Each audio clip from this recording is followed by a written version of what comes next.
Mike and Leel. Hey, keep it real. Hey, I feel like an top MC myself. We should be in the top 5. Yeah, better than Lil Yachty. There it is. So you listen to Mike and Lil keeping it real. You hear the real statements, and then you just throw on ESPN. Come on, what better you want? What better you want?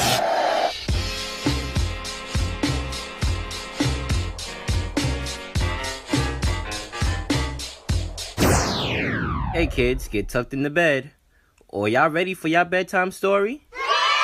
Well, there was these 2 radio hosts named Mike and Leel, and they had the greatest show. Seems like I'm not dealing with 16 games of this year. First of all, this is it. What are you, Michael Jackson?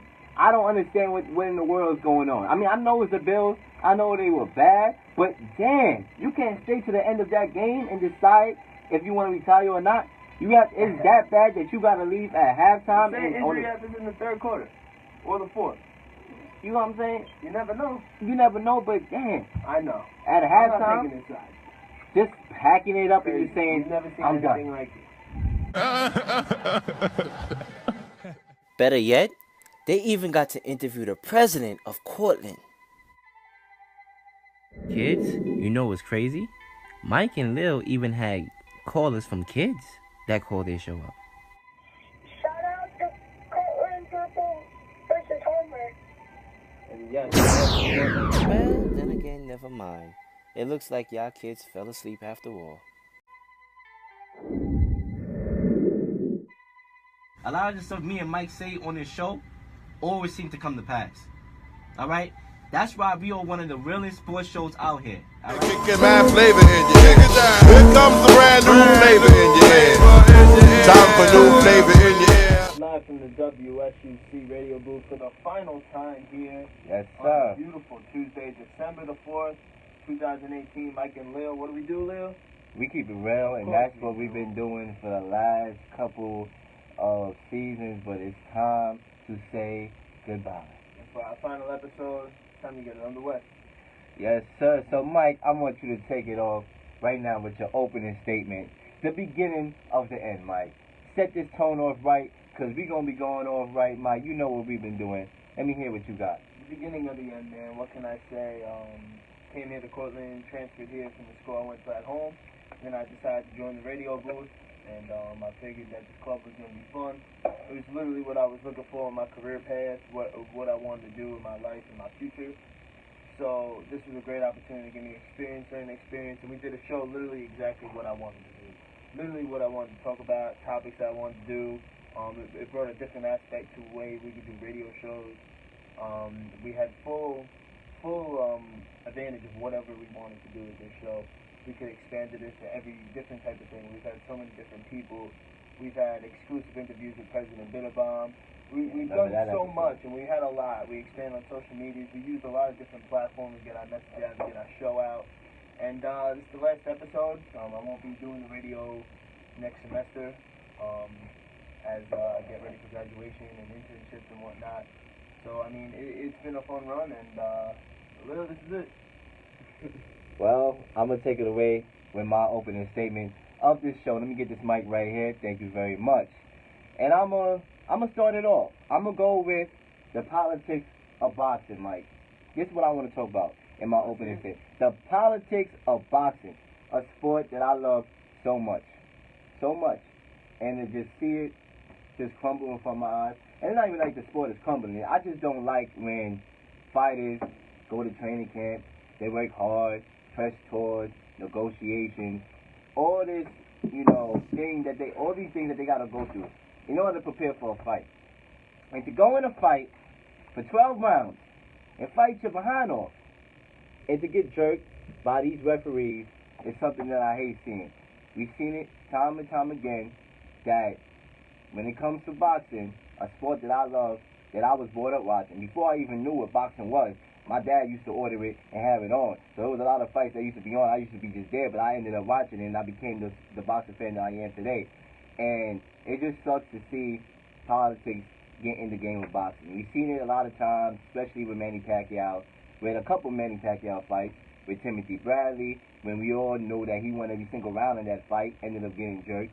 We've seen it with Jeff Horn. Even though Jeff Horn was a little bit more aggressive, he still lost the fight. He still got taken to school.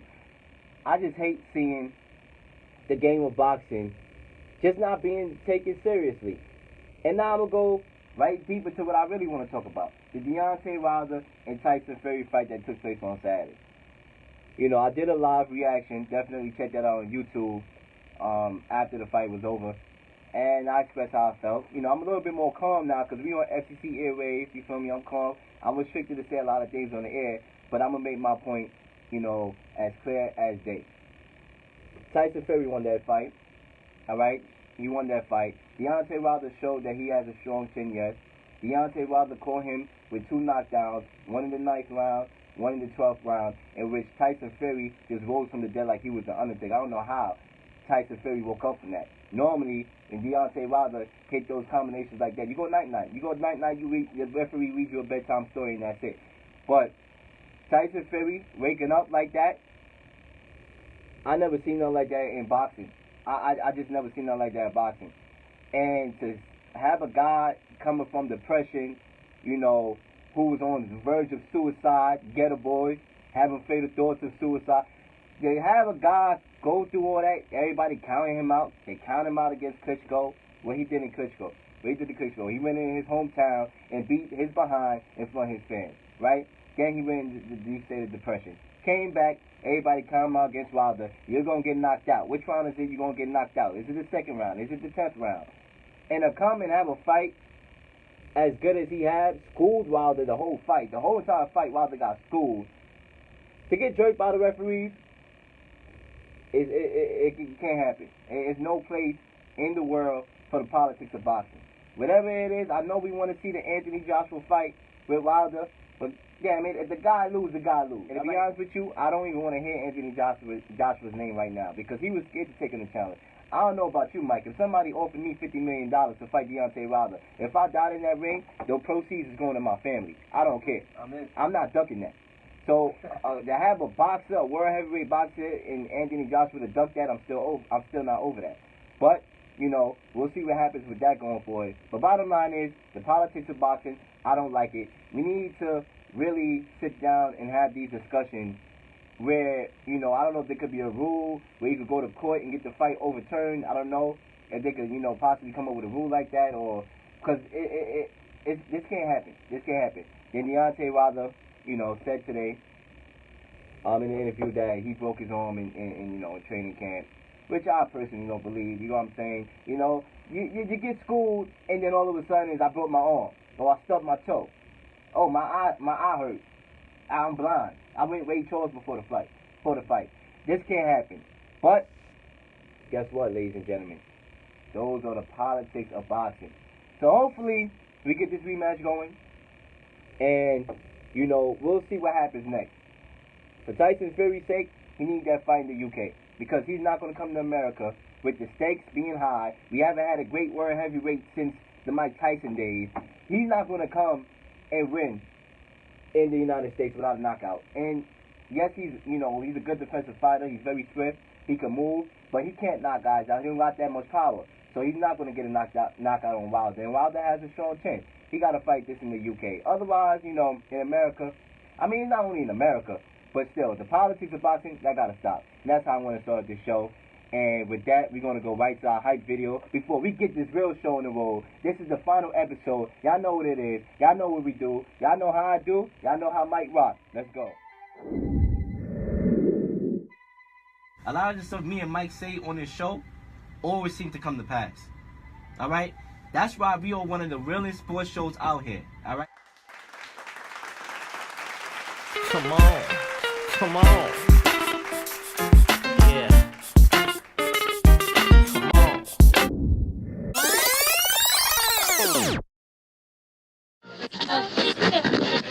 But these Chargers are playing very well. You see Phil Rivers making these throws that he's been making years prior when they used to be in the playoffs. Yeah, council. Coming down melody, which has always been great.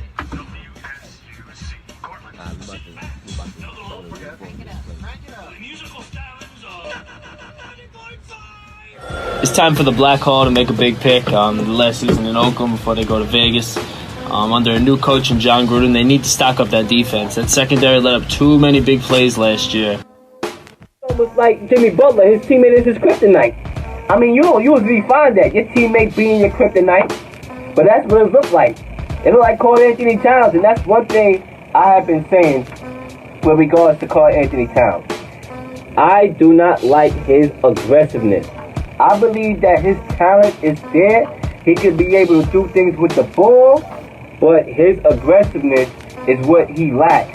And that's something that Jimmy Butler Talk about has. the Oklahoma City Thunder. What could have been Russell Westbrook, James Harden, and Kevin Durant. That would have been the best team in the league right now. Yeah. Unstoppable. Golden State would have never touched them. Cleveland would have never touched them. Boston would have never touched them. Any of these teams. San Antonio. All these years, it would have been all about Oklahoma City. But now, it's failed. There's no question about it. He bought a team that literally had guys that you could probably compete against in your outside gym in East New York somewhere. But listen, man, LeBron James is the GOAT. Well, is the GOAT of the NBA right now. I'm not gonna go all time because we can have that debate. Or I'm not gonna get callers already. But you know, Lil, I mean, because it's sad. Come on, I feel like coming at you a little bit right now. This is right, bring it on. Bring it on. Bring it on. I've been back since season 1. Yes, at 7:27 on TBS. Take me home. Woo! Country road. I'm Country going West road. Virginia. Oh, Upset. upset alert. More of a boost. The only problem I have with this AD in the discussions, I mean, I love that he's in the discussion. He definitely deserves to be. Yeah, James Harden. It's Thompson. Tristan Thompson. Tristan, boy, you better run for your life. You better run for your life. All right, your career is hanging in the balance. Stop messing with these Kardashians. Not a big fan of Tristan Please, Thompson, for the record. please. Y'all already know. We showing y'all out for Mike and Leel, keeping it real, the best show in Cortland, New York. Definitely. Thank you for the call, kids, and continue to call us. So he's not wrong in that context, but that's again him putting himself first. But they lost, and I guess it's finito, right, Schumann? Like, yo, we sound really good on them airwaves. I got the headphones in, and I'm listening to. I'm like, we sound really good. Somebody need to sign me. Call me up, 607-753-4819. Y'all gotta call me up. Y'all gotta sign me and Mike to a deal. All right, a multi-million-dollar deal, because we got the multi-million-dollar voice. Can you hear me? That's true. We made history, you know, for a couple years on this show on the 90.5 airwaves, but as all good things do, they come to an end.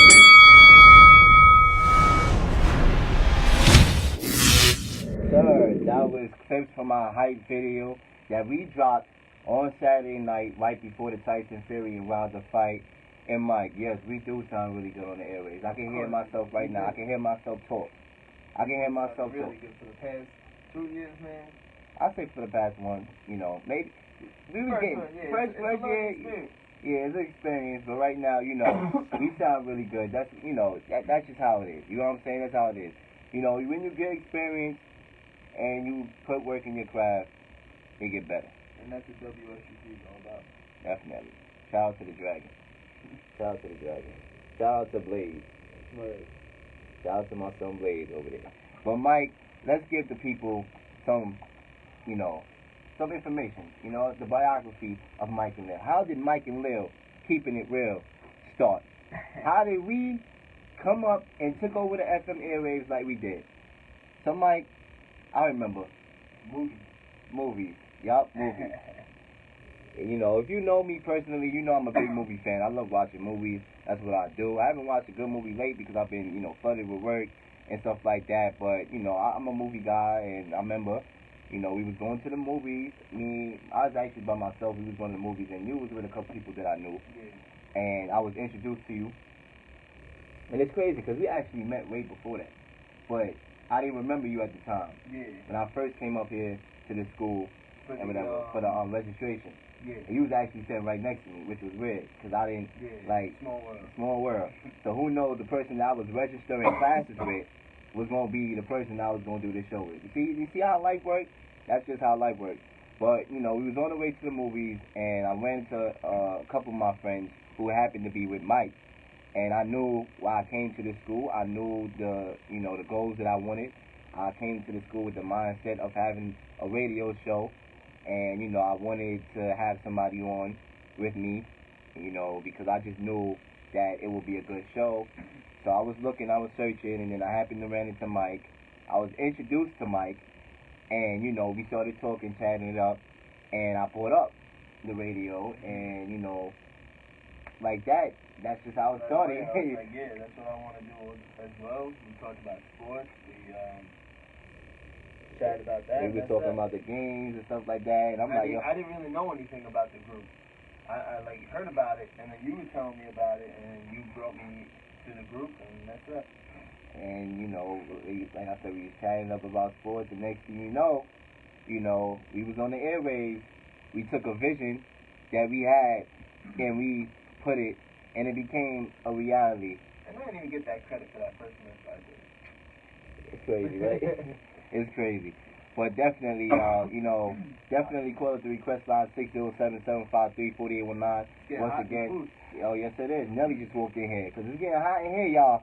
607-753-4819. Once again, 607-753-4819. We're gonna get into some topics in a few minutes after we come from this very, very short commercial break. We're gonna start it off talking a little Colin Kaepernick, and I'm gonna have my guests on, our famous guests that have been on plenty of times on the FM airways with us on Mike and Leel Keeping It Real. Jake, make no mistake, it's Jake. Oh yeah, when we come back from commercial, you better tune in. This is the finale, and we going out like champs. In the past, definitely call us up for one last time, 607-753-4819. Once again, 607-753-4819, and it's time to get into some topics. Jake is here, Mike is here, and guess what? Lil is here.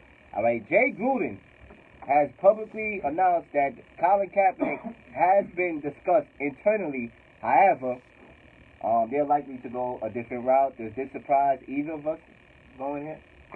Well, no, it doesn't. I believe that's the best move they got to make at this point. To go quarterback to see who's available. Colin Kaepernick's name is at the top of that list. And I've seen today that Washington is expected to sign Josh Johnson, who's another veteran. I believe he spent like 12 years in the team with so many different teams. He's been all over. He was on the Bengals for a few years, I remember. Yeah, he was all over the place. I remember him with Tampa. I think he was with Oakland for a little bit. So, I mean, they're getting these veteran guys that just been all over, just an arm that they can have that can play. But there's Colin Kaepernick deserves to be a starter right now in the league, especially for the Washington Redskins, who have Mark Sanchez right now. I mean, come on, he couldn't even reach. But fumble man, yeah, that's me. In the word of I'm not Davis. surprised by it, but then again, at this point, there was eventually going to be a team that fell into this situation where this is going to be brought up as this guy needs to be signed now, and the Redskins are the ones that have to deal with it. I mean, look, man, we've been through this how many times? I really feel, and I said this on a live that I did outside of the playing on Sunday, but they gotta come to reality Monday through Saturday that they live in America. All right, they gotta live in America Monday through Saturday. And yes, they're playing Sunday football, but the NFL should look out for these players. But at the end of the day, they don't care. All right, they're giving these players millions of dollars to toss around the football and entertain us fans because we like it. We like it. All right, we like it. I love football. But that's what they're doing. They're giving these players millions of dollars to do that. But at the end of the day, their rights don't matter. Outside of football, it don't matter. All right? So, once again, and we're going to keep seeing this. Quarterbacks are going to get hurt. It's football. I'm not wishing bad on anybody. I don't want nobody to get hurt. Even my worst enemy. Even my worst teammate. Or my worst team that I hate. But quarterbacks are going to continue to go down because that's just the reality of the sport known as football. Very dangerous. Very, it's a tough sport to play. Quarterbacks are going to go down. But we're going to keep on seeing Colin Kaepernick get blackballed. All right? And maybe there's something called the Kaepernick curse. Maybe because Colin Kaepernick is in the league while a lot of quarterbacks are going down. Who knows? There could be something called the Kaepernick curse. Who knows? I won't rule it out. I said it on this live. I said, listen, I believe, just like how you had the Kardashian curse, just like how you had the P. Diddy curse, you have the Colin Kaepernick curse, but it's in the opposite way. It is, teams are losing quarterbacks because, yes, football is a dangerous sport, but I really believe that there's something called the Kaepernick curse where a lot of teams are getting their due diligence for not giving his brother a call. We've seen it so many times other than previous. How many quarterbacks have we seen go down within the last couple of years compared to, like, any season in the NFL? I had not recalled a season in the last couple of seasons in the NFL in which so many quarterbacks have been going down. You think about the likes of Ryan Tannehill last year. Deshaun Watson. You know, the list goes on and on and on. And they're going down at an alarming rate. And, you know, Colin Kaepernick's name is always seem to be brought up. But, you know, obviously, because he's being blackballed, and I'm not scared to say this on the show, because you tune into the Mike and Leel Keeping It Real show. So, time and time again, he continues to get blackballed, and I believe that there's going to be more quarterbacks that's going to go down, and with injuries, because that's just the reality of the sport. And, you know, whatever goes up must come down. Whatever you do, whatever negative you do towards somebody, it's going to come back to find you. That's just the reality of life. Life don't make no mistakes. The universe don't make no mistakes. And God don't make no mistakes. So, with that being said, I expected them to go a different route because time and time again, you're going to see it constantly. The next quarterback that goes down, and I'm not wishing anything bad on the future quarterback, but it's just the reality of the sport. Somebody's going to go down. They're going to lose another quarterback, whoever the team is. And Colin Kaepernick is going to be right at the discussion, and he's going to get overlooked. And the team is going to end up not making the playoffs, as usual. And they'd rather tank. They'd rather leave their fan base miserable. I know that the fan base will, you know, part of the fan base will be miserable if Colin Kaepernick is given a call. Yes. But we all know about sports. When a guy has a hot hand, you could have assassinated the president and got called on the team. If you got that hot hand and you bring your team to the playoffs, that negative publicity is going to turn into positive publicity. And that's just what I got to say, and I'm going to hand it off to Jake. Talk to these Central New Yorkers for me. Yeah, I'm really not surprised that Kaepernick didn't get signed by the Redskins.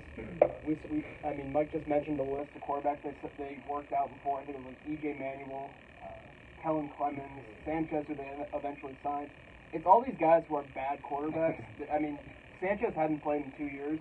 And I see that, you know, that argument being tossed around. It's like, oh, well, you know, Kaepernick hasn't played in 2 years. Mark Sanchez, the last time he played was 2016. So he has the same amount of, you know, time off as Kaepernick. And at this point, you know, we're about 2 years removed from all this, the Kaepernick and Leel stuff really started. I'd be surprised if he ever signed for the team. I mean, we say it over and over again. You just said all these quarterbacks go down. I think these owners and these coaches, and obviously the front office, they're just so afraid of the media kind of storm that's going to come with signing Kaepernick, for better and worse. I mean, there's going to be a lot of positive reaction, and there's going to be the fans, you know, who are irrational, and they're going to say, oh, how can we sign this guy who's, you know, disrespecting the flag, this and that. So I just think, like, you know, we're going to see a lot of quarterbacks go down, and Kaepernick's just not going to get signed. And I honestly think it's better for Kaepernick because he's become bigger as a public figure and as an athlete because of this, you know, whole protesting the flag thing, or protesting the police brutality. So I think it's in Kaepernick's better interest to stay away from these teams, and he's just building up a case to sue the NFL, which I still think is possible. I think there's been talk about that in the past, and I wouldn't be surprised if someday he and his lawyers have a major lawsuit against the NFL for blackballing him out of the league. I mean, exactly. It's a funny situation, and like I said, I do believe that there's something called the Kaepernick curse because, you know, unlike at any period of time in the past, we see quarterbacks going down at a alarming rate, and you know his name is always going to be there. His name is always going to be there. And one thing, yes, Colin Kaepernick may never touch a pigskin in his life again unless he's playing pickup football outside in the street. But one thing that would never be forgotten is his impact in the NFL. You know, we talk about Colin Kaepernick a lot on this show, and you know, like I said, one thing that would not be, you know, forgotten is his impact in the NFL. And when anytime a quarterback goes down, this could be 10 years from now, Colin Kaepernick's name still gonna be brought up. You know, whether or not we obviously know 10 years from now he ain't gonna be able to play at all, but his name's still gonna be brought up, and that's just the impact that Colin Kaepernick has had on the league and, you know, in the world. Yeah, I mean, we saw Jay Gruden, his quote, I think, today or yesterday was, the team has had talks to sign Colin Kaepernick, but they ultimately decided to go in another direction. I just don't believe that. Yeah, I don't believe that. You bring in all these quarterbacks, like we said, E.J. Manuel, That's a bunch Sanchez, of malarkey, Kellen right? Clemens. That's a bunch of malarkey right there. I don't believe that. Yeah, I mean, you have talks to bring him in. Why not just work him out at that point? You work out all these other quarterbacks who are obviously, like, you know, they haven't been in the league in a couple of years, some of them. I forgot Clemens was still in the league. I thought the brother could have been going in heaven. Exactly. For all I know. I mean, I don't even know if Kaepernick has interest in being in the NFL still. That could be a part of this too. But it also could do with the lawsuit. That's true too. Yeah, I mean, they're still working on that lawsuit. And I think that's gonna be a big deal at some point. Whenever, you know, it ends up getting decided what happens. But I don't know. I wish these teams would just be honest at this point. Like, if Jay Gruden came out and said, yeah, we're not going to sign Colin Kaepernick because we don't want the media, there's going to be this entire media storm that comes and we're going to get all this attention that we don't want. We just want to win football games. I still wouldn't agree with it, but I'd have a little bit more respect because they're like, yeah, they're being honest. But all these coaches, whenever a quarterback goes down, they're going to dance around. They're going to be like, oh, well, we had discussions. I remember the Ravens last year when Flacco got hurt. They're like, oh, yeah, we had discussions to bring in Kaepernick. It's like, no, you didn't. We all know you didn't want to bring in Kaepernick because you have to deal with the response from it.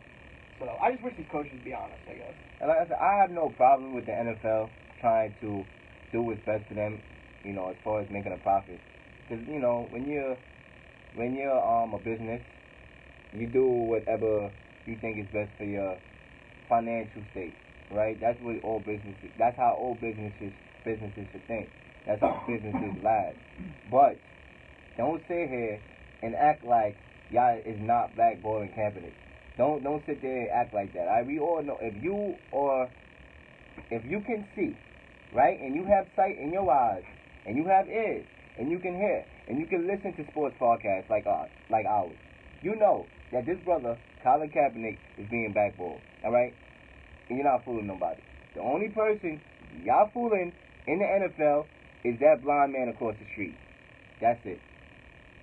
And with that, it's time to move on to the next topic. So, Mike, this is what I want to do. Mike and Jake, right? I'm going to list the top 10 episodes that we ever had. Based on numbers. Based on the reviews, the analytics, the listeners, the callers, all that is factored into this top 10 list, right? So I have the list right now, y'all. For those of y'all who have been tuning in, loyal listeners on this show, we definitely want to thank you for listening. If you're listening today for the first time, we want to thank y'all for listening. And even if you never listened before, bless y'all.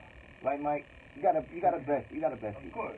You know what I'm saying? There's a ton of people that definitely listen and heard our show. Oh, yeah. Listen to us on their rides home or whatnot and listen to our knowledge about sports and our conversations and our jokes and whatever we had to say.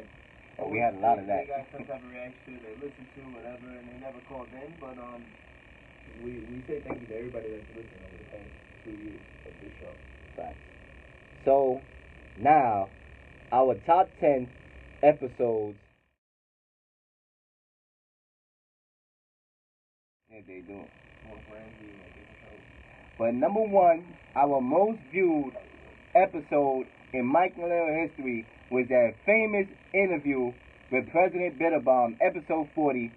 That's our most watched, viewed Mike and Leel episode. That's awesome. And I remember also too the New York Jets when they were here on SUNY Cortland on the campus for training camp. They also were on the show HBO's Hard Knocks, which is training camp with the NFL team they do every year. So what was the experience like with all the cameras around campus, almost day in and day out, especially through those dog days of summer, and especially with all the celebrities and the names that you could see? I just want to know what that experience was. Well, from my perspective, it was wonderful. Yeah. I'm a bit of a stargazer. So first of all, I was able to get autographs of a lot of the football players and then guests who came up from New York City. One thing that people don't know, I have all 5 copies of HBO's, Hard Knocks. And what they did, one of the scenes that you think is a locker room was actually a fake locker room. They set up in Corey Union by bringing in replicas, and that allowed them to film. They weren't actors. They just asked the players to act naturally, as pretend they were in a locker room. And, of course, the public never knew that. And I'm sort of revealing it this evening. But it was very, very exciting. And, Real or not real takes. If you tune into the show for the first time, you know me and Mike read about 5 to 7 statements. And if we agree, we go real. And if we disagree, we say not real. Jake is going to help us out with these real or not real takes also. Speaking of domestic violence, Kareem Hunt. Did Kareem Hunt played his last game in the football in the NFL, Mike and Jake, after video shows domestic violence and him kicking and punching a woman? I'd say not real, due to the fact that the amount of players that gotten second opportunities in this league I believe it should be a zero tolerance policy, but obviously we've seen that has been overlooked and there's no such thing. We got guys like Reuben Foster, I mean, still getting jobs until I guess proven guilty, but I mean, how many more times does an allegation need to come up until we actually believe that you're guilty or we actually want you on our team? It's not just happening to the regular person. There's a reason why these allegations are coming up, in my opinion. Kareem Hunt is a raw talent. He's still very young. It's so much different than the Ray Rice scenario. The Ray Rice scenario, the video was absolutely worse. But we're not going to start basing off how bad the video is. I'm not going to do that. Joe Mixon is pretty bad, too. Joe Exactly. Mixon. And Joe Mixon, look at him now. That's because he's in college. Ray Rice, he was also older in his career, and a team didn't find the need to go after a running back at his age with that problem. Kareem Hunt will get another job. Yeah, you said it. I mean, Kareem Hunt can play, so I don't know how this. I know he's on the commissioner's exempt list right now. That probably takes him out for the rest of this season. But if they say next, for 2019 and going forward, and he's free to sign with any team, I think he's gonna get a contract somewhere because he can play. I mean, as sad as it is in the NFL, you mentioned Reuben Foster just a minute ago. If you can play in the NFL, despite your problems, someone's gonna take a chance on you. Unless you take a knee. That's the only reason they won't take a chance on you. But if you beat women up and you run over people in a car, right? Remember the Dallas Cowboy guy who actually killed somebody. When you could do that, right? In the NFL, that's legal, right? You get a call back unless if your talent is worth it, you get a call back. But just don't take a knee. Yeah. But I agree with y'all, real. If Goodell had any brains, I mean not real. If Goodell had any brains, he would just say, look, Kareem Hunt, you are expelled from the NFL. You are no longer, you're on the commissioner's exempt list for the rest of your life. You can no longer play in the league. And just set an example and say, if to all the players, you're sending a message. If you want to mess around and be, violent and disrespectful like this towards women, you are out of the NFL. I think doing that, it might not completely solve this problem because the NFL clearly, more so than other sports, has this kind of problem with violence. It might not solve that problem, but hey, maybe it's a wake-up call for some of these guys who are immature and they don't really realize, the consequences for their actions. Exactly, and Kareem Hunt is a talented running back. He burst onto the scene last year. This year, it took him a minute, but once he got going, a viable option on the Chiefs. Obviously, it's going to hurt the Chiefs a little bit, in my opinion, moving forward. I do think the Chiefs is still an explosive team, but they're going to miss the services of Kareem Hunt, in my opinion. But, with a running back as young and talented as Kareem Hunt is, more than likely he will get a call back from the NFL, especially because he's not out the door. He's not halfway out the door anyway, like Ray Rice was with age. So, not real. I believe that he's going to play another game in the NFL. Now, at number 2, Cam Newton forgets what interception the reporter asked him about after throwing 4 interceptions in a loss against the Bucks. Is this a bad look for the brother Cam Newton? I mean, he dressed well. He could dress well. I'll tell you that right now. Cam Newton got a swag on him. But you can't throw 4 interceptions. Ain't no dressing ain't going to save you from throwing 4 interceptions. All right? Cam Newton, in my opinion, he could do a lot of things. You know what I'm saying? A lot of people underrate him as a passer. I believe that he could pass the ball. I believe that not only is his gift of running, he could do a lot of things. He's actually a good quarterback. But sometimes he makes boneheaded plays. Sometimes he makes boneheaded decisions, and sometimes he'll give you what he just gave you against the Bucks, a 4 interception game, which is unacceptable. And you can't even remember the play. That's how bad it was. You don't even know what interception she's talking about. It's crazy. It is a bad look. I'm gonna go with real.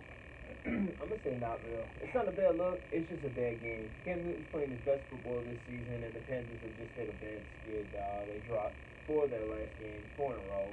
And they were a playoff contender. They were right up there with the Saints in that division, right up there in the NFC. And now they're holding on for their playoff lives in that NFC playoff picture. As that wild card, which pretty much looked like they secured it through October, it's pretty much looking like they're out on the outside looking in. So I'm not gonna say real for it. That's a bad look. It's just a really bad game. And the Panthers really. I see you, Mike. I see. Shot blocking. Stuff like that Tyson Chandler brings to the table, and the record don't lie. Numbers never lie. That's the saying. And 10-3 with Chandler on the court. So I believe this should be a obvious real take because they are 10-3 with Tyson Chandler. And in the game that they first picked him up, he made the key play to win that game, and he blocked the shot. So Tyson Chandler is protecting the rim, and you know that's something that the Lakers needed as far as I'm concerned. Because JaVale McGee, even though JaVale McGee is having a hell of a season, probably the most improved player of the year, there's certain things that he can't do, and we know that he can't do it, and we don't fault him for not being able to do it. But that's why you got another guy in there that could be able to do the things that JaVale McGee lacks, and that's what Tyson Chandler is doing. So in my estimation, at 10-3 with Tyson Chandler, this is a real take. Yeah, I mean, I'm going to go with a real take as well. I mean, obviously we know what type of player Tyson Chandler is and what he brings, and like you said, with LeBron James. But I think LeBron James is actually just clicking now. I think he's just getting everything clicking. I think it's more of that than just Tyson Chandler himself. I mean, maybe it's his around the locker room, maybe he's doing something that we don't know behind the cameras. But yeah, I would go with real. I'm going to say not real, and that's for the reason you just gave, Mike. I think we're seeing LeBron James take control of the ball now with Rajon Rondo out and Lonzo Ball having less time being the ball, handler. I just think LeBron's playing the offense that he wants to play. He's getting more comfortable with his teammates. It's a new city, so I expected a slow start for the Lakers, but I like the Tyson Chandler signing too. I'll say that, but I definitely think it has more to do with LeBron getting comfortable being the ball handler than it does with the Chandler signing. At number 4, Meek Mill goes on CNN to talk about prison reform. Are you happy to see rappers using their platform for change? And I'm going to go ahead and say real. I think that's what all rappers should be doing. Exactly, to be real with you. And I'm not going to get too deep into no political, aspect, even though we kind of touched base a little bit on it on this show. I think it was, it's a good thing that Meek Mill, being somebody that's been a part of the system, the corrupt system, the prison system that is, experiencing that and experiencing being treated misfairly as a people. I like this. I think that he should go on. I think people like that should take that stance more often. And he just dropped the album. There's a lot of facts on the album, not just talking about the little stuff that attracts people to listen. There's a lot of good information on the album. So definitely check it out. But yes, I'm happy.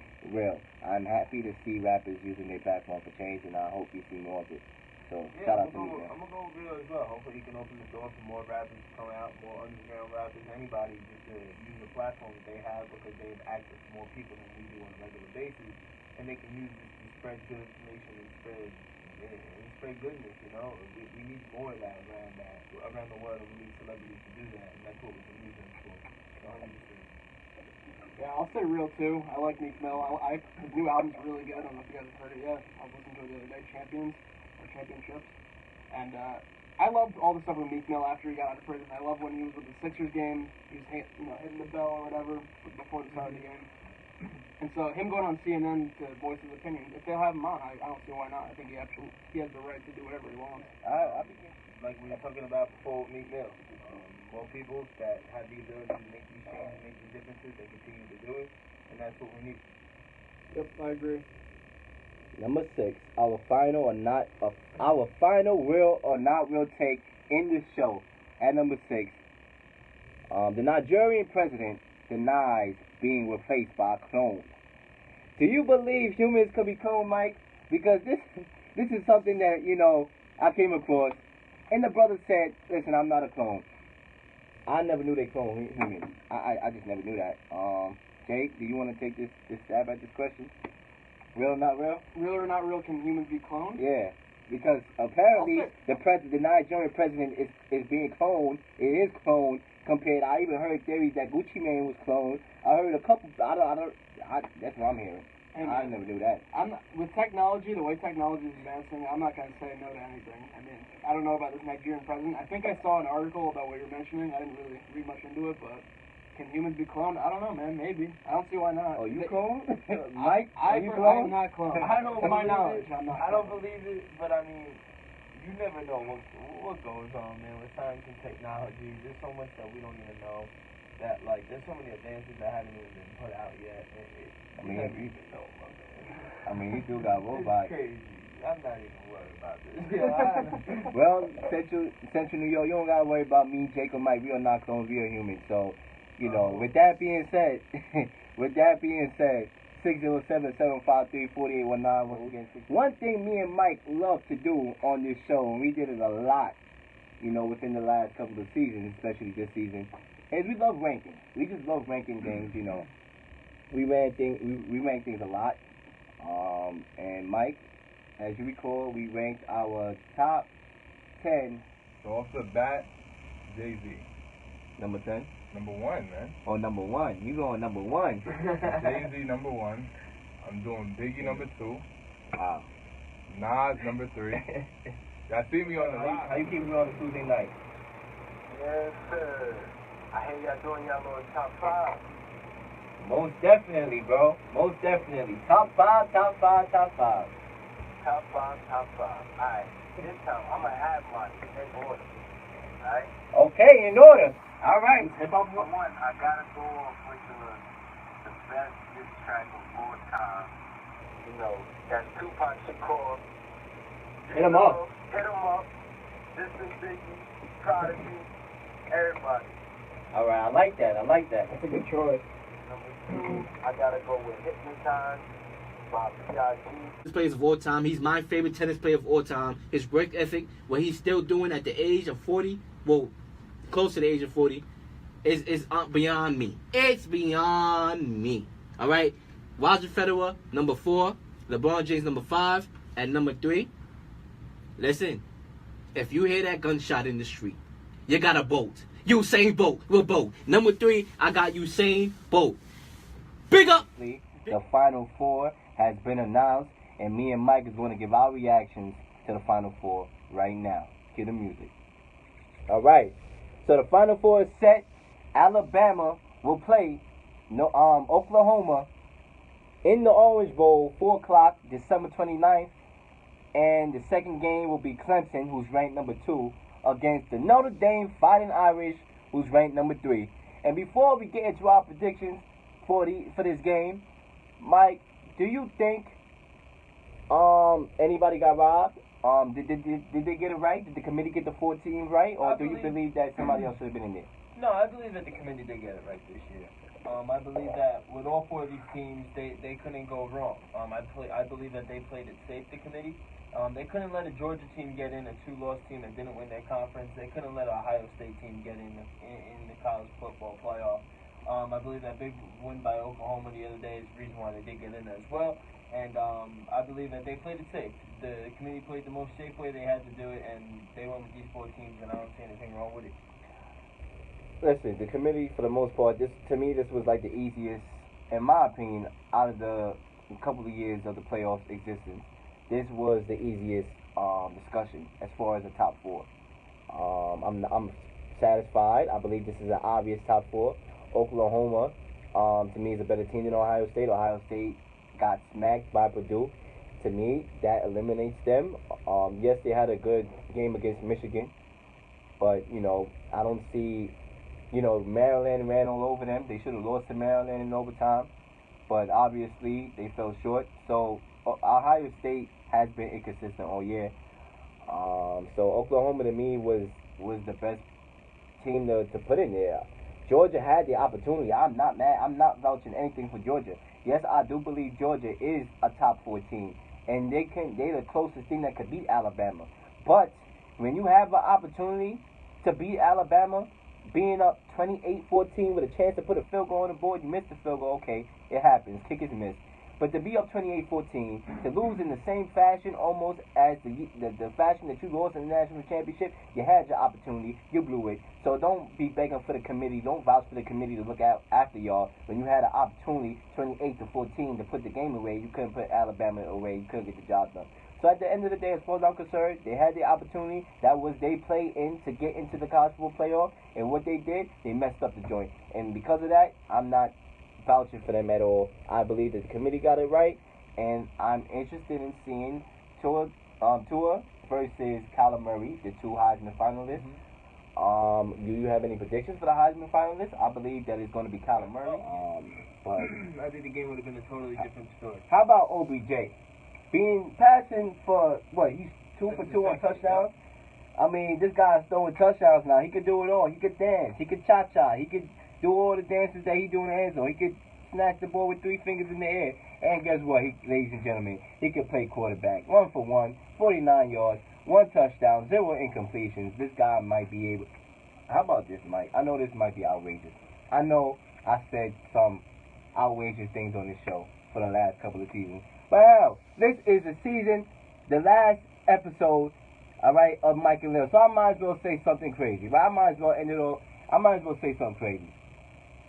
Ladies and gentlemen, you're tuning into the Mike and Leel radio show. And I got something for y'all. How about this? Is there a scenario, as much as we may think that it's impossible, is there a scenario, alright, in which OBJ takes over Eli Manning's job as being the starting quarterback for the New York Giants, Mike? No. No. Absolutely not.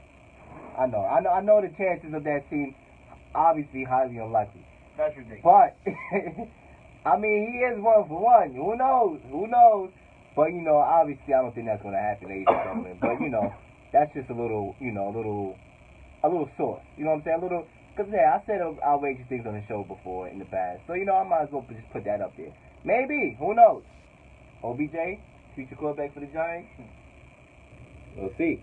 But yes, the Giants was able to hold on to this victory, and Eli Manning 170 yards, 1 touchdown, 1 interception, 19 for 35. Eli Manning, he's playing all right as of the last couple of games. Obviously, they didn't get the win on the road against Philly.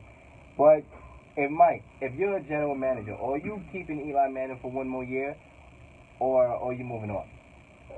It's a tough situation. The Giants need to start looking at their backup plans, in my opinion. Eli's obviously not the future, but the question is, can he still win? In my opinion, yes, he can. He needs to be put in the right position to be able to win. Obviously, you could say the talent they got around him, but that's not the type of team that the Giants have right now. Eli's playing fine.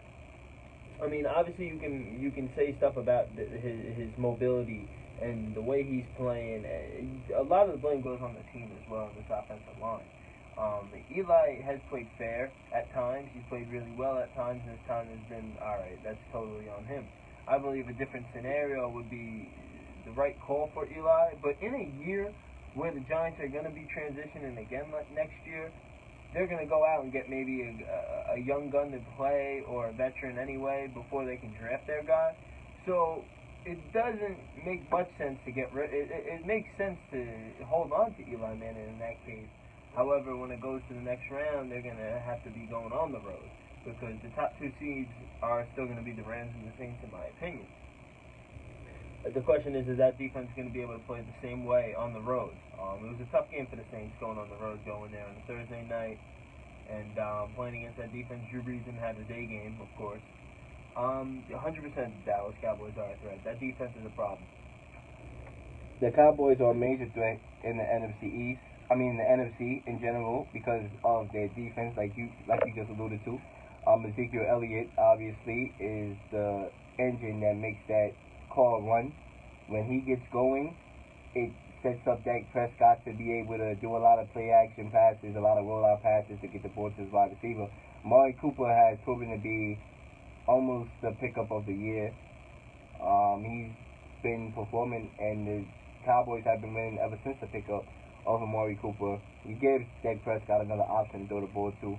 So I believe that the Cowboys are a legitimate threat. They came out and they flat out punched the Saints in the mouth. They shocked the world. They shocked me. They shocked almost every commentator, every radio personality. They shocked the world, and they came out and they performed well.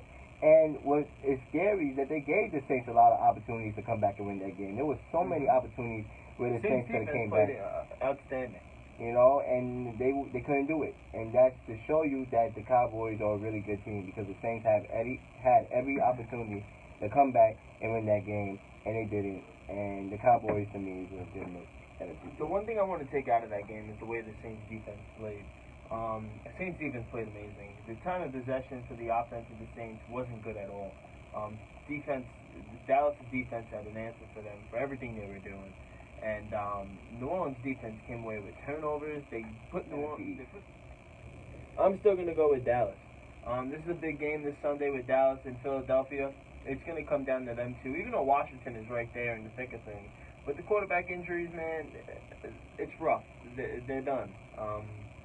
That's it. There's no doubt about it. In my opinion, they're done. They're not going to win for a couple games unless they have a real cake matchup. I don't know what their schedule's looking like But I'm not picking them in any of these matchups, especially they have Sanchez and Josh Johnson under center. You ain't getting no pick from me. They play hard. Washington does play hard. Adrian Peterson keeps them in the game. I don't know why, after having a 90-yard rushing touchdown yesterday, they only gave it to him 5 more times for the rest of the game, which I thought that was a little insane. But, of course, you have Mark Sanchez on the center. Their defense plays well. They're a strong team. They're a good team. Alex Smith was their guy, but him going down, now Colt McCoy going down, that's it. Watch it for the season. I think Dallas wins the division. They have the easier schedule here on out. Philly has some tough teams. They got the Rams coming up. I'm going with Dallas. I'm going with Dallas too. I believe that they showed me a lot with this victory against the Saints. And I think they're the safest bet. They have the lead right now, and I believe that that's the safest bet to go with to win this NFC East. And to make a little noise in the playoffs. And when we come back from commercial, ladies and gentlemen, me and Mike is going to predict the last 4 teams that will remain in the AFC and NFC East. And we will have our final Super Bowl prediction. If this was some other coach, his behind would have been gone.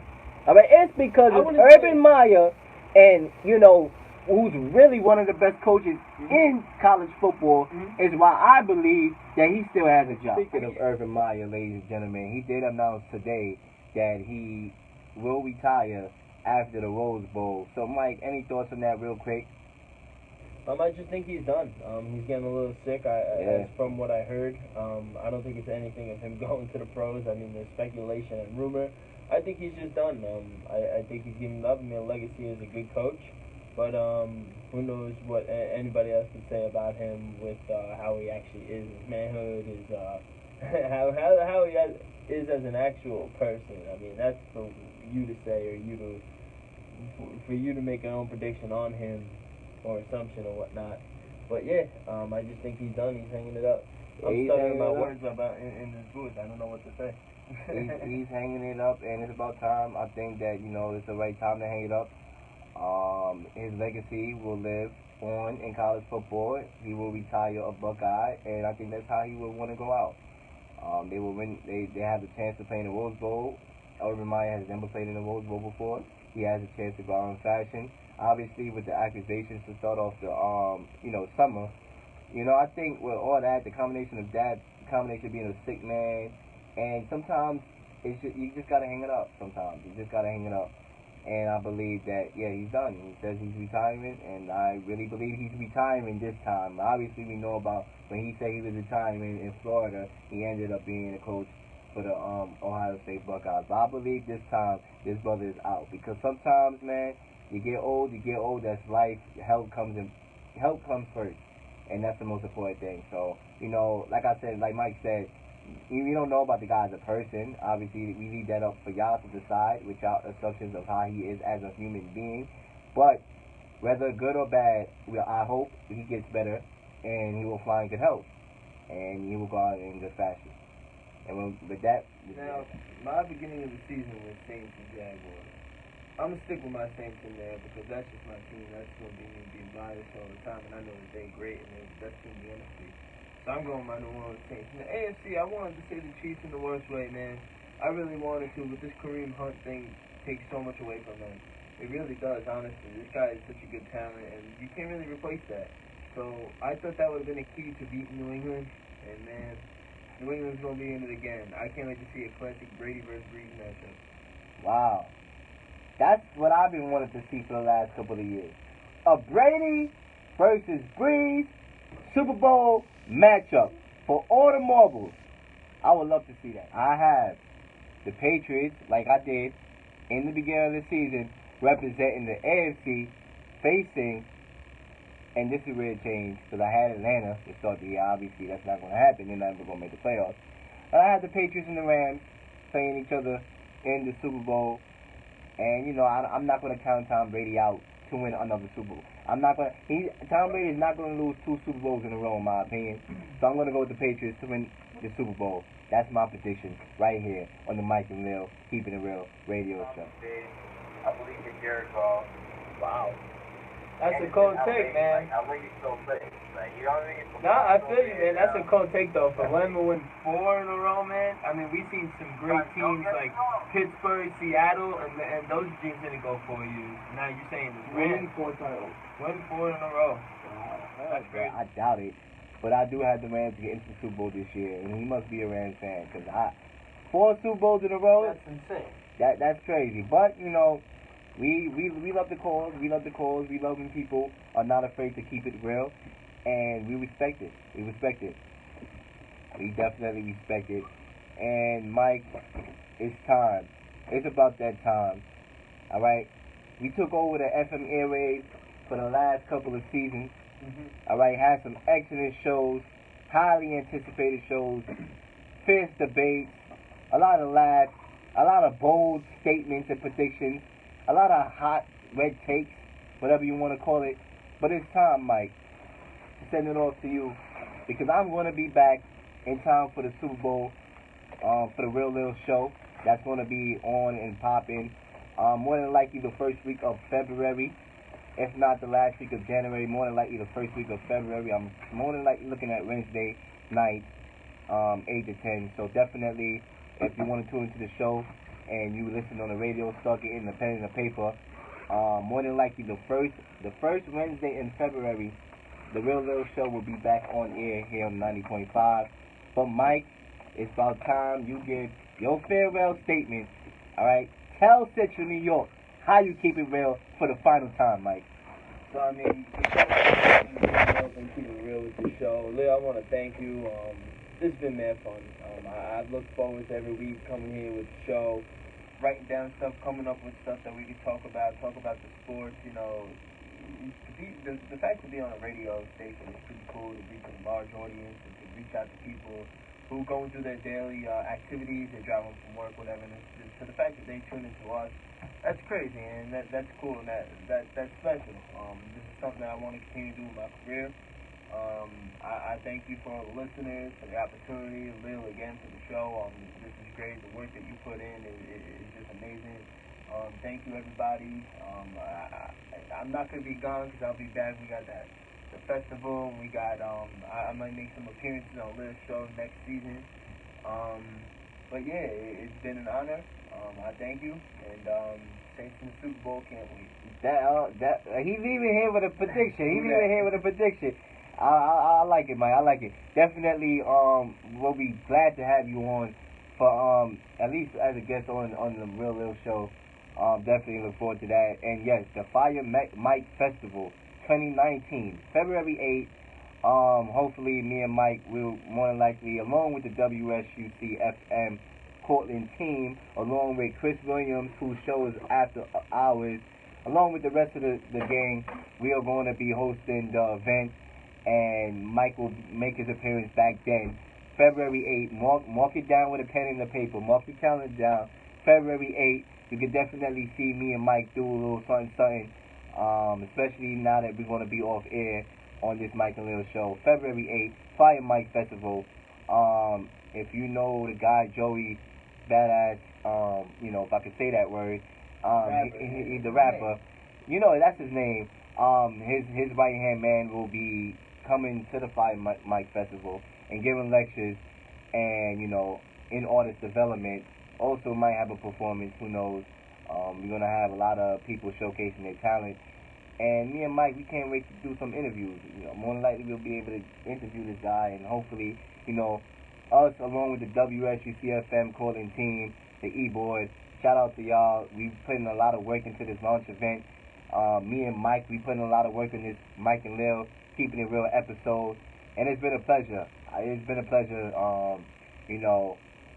I don't know what else to say, because when I came to up here, being 4.5 hours away from my family, not always the easiest thing to deal with. But I left and I came here with one goal in mind, and that is to leave this place with the greatest opportunity in the world for me to be able to advance my career and be able to talk to the masses and get my point across and how I feel about sports and life, and give my unique flavors on sports and pop culture. So hopefully, in the next couple of years, y'all hear from me, y'all hear from Mike Mike is really good. I'm pretty sure this is not the last time, you know, we're going to hear from you. Obviously, you're going to be back for the Fight Night Festival, but on a larger scale, I hope so. I'm pretty sure that, you know, facts. So, I mean, from the WSUC radio booth, from the Dragon, from 90.5, for the last time, this is Mike and Leel. Leel, what do we do? Man, we keep it real, and that's what we did. And before we definitely close out of here, definitely just hit the subscribe button and the bell icon on my YouTube channel at Real Leel Sports. You know, because I'm gonna be on a big vacation before I come back in time for the Super Bowl for the Real Leel show the first week of February on the Wednesday or the Thursday, one of those 2 days, more likely the Wednesday.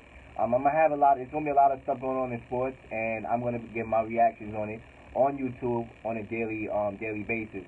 So definitely hit the subscribe button and the bell icon on my YouTube channel at Real Leel Sports, REAL space LEEL Sports. Once again, REAL space LEEL Sports. Real Leel Sports is the channel that you want to subscribe to and hit the bell icon so you can get the latest updates and news on your favorite sports. And to relive all the famous episodes from Mike and Leel keeping it real. We don't have every episode on there, but we had the majority, especially from this season. So you get to relive that. You can also add my Facebook. I have all the episodes from season 1 and 2 on my Facebook page, and that's Real Leel. Once again, Real Leel, REAL space LEEL, Real Leel. So definitely check out all of that. And one more time, Mike, this is WSUC 90.5 FM. And Mike, what have we been doing for the last couple of seasons, Mike? Been keeping it real, and for the final time, we keep it real. We out of here.